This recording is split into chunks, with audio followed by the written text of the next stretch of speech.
you feel like Anthony Edwards is the new face of the NBA? Absolutely. We could break this down from tier to tier. First off, to Stephen A's point, not only does he embrace the attention, he embraces the attention as a hooper. This isn't a guy that wants to go to the Met Gala. This isn't a dude that wants to be seen in Hollywood with so-and-so. This guy's a complete basketball dog, bro. A gym rat. I was with him last year in Minnesota. This dude lives and breathes in the gym. He's also one of the first young stars that I've ever seen be coachable, likable. This is a guy you would never even know makes max money. He comes into each game wearing sweatpants. He's there to do one thing, hoop. He has the aura, he has the smile, he has the charisma, he's got the fire sneaker, he's got the explosion in terms of the excitement and polarizing stuff that he can do in the air. He has the body for it. He's built like a linebacker almost, like 6'5", 230. And he's a 3-level scorer. This is a guy who can dominate finishing in the paint, getting to the free throw line. Shaboing boing, dog. Yo, the glazing on this segment was hilarious. I'm not gonna lie to you folks. This Austin Rivers, I know he was a former teammate of Edwards. Actually, was he? Actually, I think he might have been in his rookie season. Actually, let me check that for real quick. Yeah, he played for Minnesota last season. Oh my God. This is insanity, man. We're here to talk about one man only. And that's Anthony Edwards, the guy that apparently, according to Austin Rivers, has aura, has charisma. He has the body. Look, I'm not saying this to hate on Edwards. I'm not saying this to hate or to even praise him too much. Look, Anthony Edwards is being, at this point, praised because of the playoff run that they're on right now. Minnesota is doing amazing stuff. And it's funny, he's 22 years old, he's young, and so a lot of the upside that people see in him and that he could improve on, people are like, this guy could be way better than he is right now. And look at his team, they're in the conference finals, they beat the defending champs. So again, all this media that is coming out now about Ant, he's riding the wave of all this great momentum. And I think a lot of people, notably fans from New England, are very salty that Anthony Edwards gets to ride that wave of momentum, right? Because I want to also talk about another player, a player that is routinely slandered, routinely criticized online, right? And he's not 19 anymore, okay? That joke's been dead for a long time. That player, we all know who he is. The Dominican, no, sorry, no, not the Dominican, the American player out of Boston. I mean, he's from St. Louis, but he plays for the Celtics. Jayson Tatum, okay? Let's talk about it. And it is a sport more than the others of the superstar league. Yeah. No. But he's got Jaylen Brown is on that team, right? Did I miss something? Drew Holiday's on that team. We're talking about the Celtics have what ought to be the best team. Well, who has the key? Jayson Tatum. Is he going to drive the car? Tatum has all the pieces.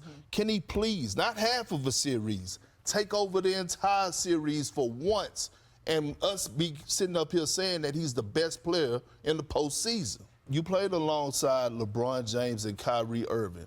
When it mattered the most, it wasn't about the players around them. It was about them rising to the occasion and being the best player on the floor in that series. But when they get against one of those dogs that are coming out of the Western Conference, he got to be the best player on the floor. So they don't need Jayson Tatum to be the star. They need him to be the sun. I wonder how Kendrick Perkins reacted to when ESPN producers told him that the sun was indeed a star in the solar system. Does he not know what a star is? What is wrong with Kendrick Perkins, bro? Anyway, this take that Jayson Tatum has to be the best player, right? It's actually funny. It's actually funny, right? He has to be their best player. It doesn't feel like he's their best player. I mean, it seems like his expectations are just beyond the pale of a normal player in this league that is a superstar. Tatum should have scored 50? Are you serious, Kendrick? Oh, he should have scored 50, man.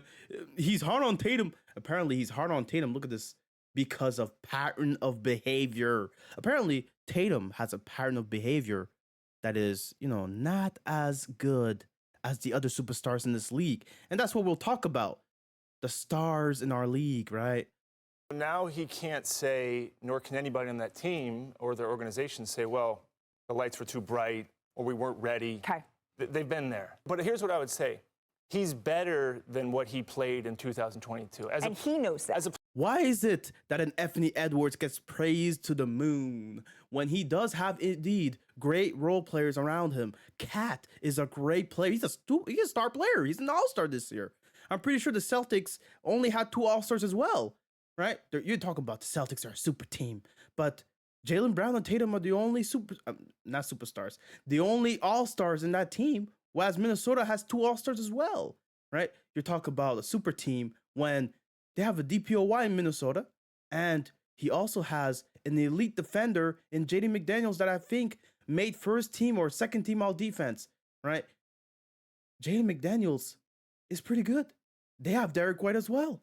I mean, it seems like there are more even. Like, obviously, the Celtics have a better record, which is why they expect more out of the Celtics. You know, the East is weaker, right? The playoff injuries in the Eastern Conference was ferocious. Giannis got hurt, right? Embiid got hurt. Jimmy Butler got hurt, right? Dame got hurt. I mean, there's a lot of players got hurt in the series. The Knicks, oh my goodness. It was a war-torn event, it seemed like, the way the Knicks got hurt. It's sad, but honestly, the East got weakened heavily in the playoffs, right? To where it looks even worse than the East that we saw in the regular season. That's why we're seeing the dialogue between Ant and Tatum change so drastically, be so opposing. It's not just that Tatum is older than Ant, right? It's not just that he's 26 now and Ant is 22, right? Jayson Tatum is also not as great for his team than Edwards is for his team. Let's be honest with ourselves. This is what I mean when I say stars players aren't created equals. Superstar players are not created equal for that very reason. There are some superstars that rise to the occasion whilst others don't. And I'm not saying that Tatum has never done that. He has last year in games 6 and 7 against the Sixers. He basically saved them in that series. Obviously, he got hurt in game 7 to where his impact would have probably changed the outcome of that series. Let's be honest with ourselves. Jayson Tatum has done things to prove that he has excelled. But Bob Myers, he said it himself in 2022, you know, that version of Tatum was not good enough. And obviously Tatum at his best is way better than what we see in 2022. And that's the problem.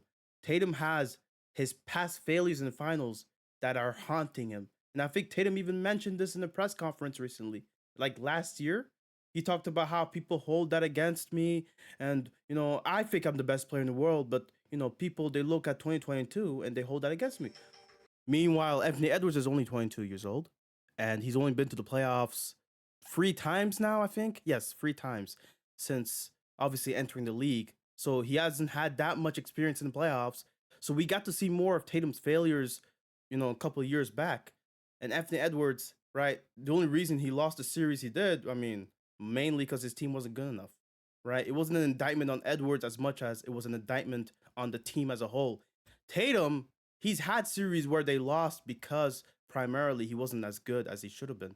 They want him to basically overachieve to an extent because not just of those failures in the past, not just because of how many times he's been in the playoffs compared to everybody else that's left in the playoffs, but also because of how great the ensemble of the Celtics are. And I'm not gonna lie to you, bro.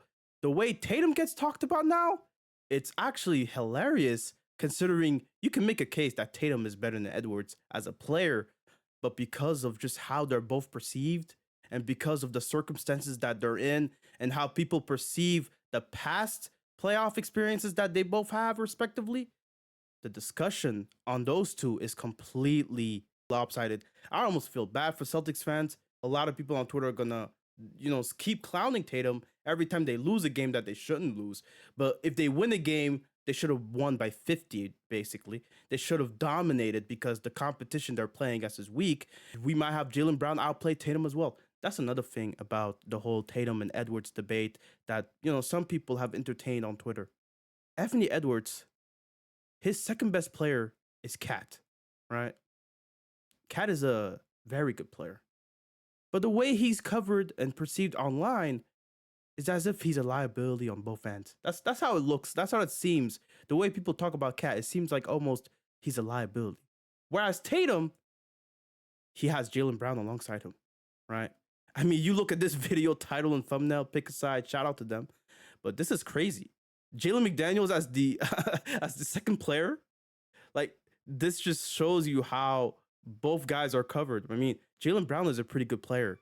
Jaden McDaniels is not the player that Jaylen Brown is. It's almost like in this video, just Tatum is left out of the picture. It's almost like we brush him off as, you know, oh, he's only good because his team is so great around him. He only has 100 plus playoff games because he's been in great teams all the time. In his rookie season, he made the conference finals, right? He had Jaylen Brown as a teammate throughout his career. I know it's sad. The media narratives really do overshadow a lot of the basketball that's played because Tatum had a great overtime in that game and barely anybody talks about it. He had 10 points in that overtime. A clutch free-pointer to also basically seal the game.